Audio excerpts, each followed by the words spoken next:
Hi, I'm David. Today we're looking at this function, f of x equals 1 over 3 plus e to the x, and we're trying to find its domain. So we got to figure out what values of x are appropriate here to plug in. Often when we do this, we're looking for values of x that aren't appropriate, and we need to get rid of those. So where could we run into trouble here? First of all, we don't have any square roots, so we don't have to worry about negative under a square root. We do have this fraction. And we know that we cannot have a 0 in the denominator.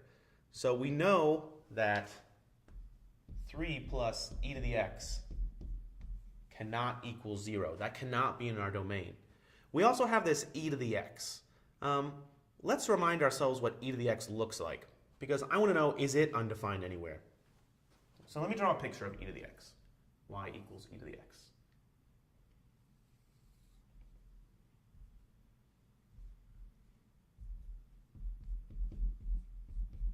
Okay, so there's a sketch of y equals e to the x.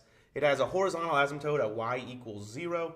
It hits the x or the y-axis right here at 1, and then it kind of shoots up toward infinity as x gets big. Okay, this is defined for all values of x. But there's something else we can look at here when we see the picture of y equals e to the x. We can notice that e to the x, no matter what x is, whether x is positive, negative, or 0, e to the x is always strictly greater than 0, no matter what value of x you plug in. Okay, why is that important? Well, I want to know if 3 plus e to the x can ever equal 0. Well, if e to the x is always positive, 3 plus e to the x has always got to be strictly larger than 3 plus 0.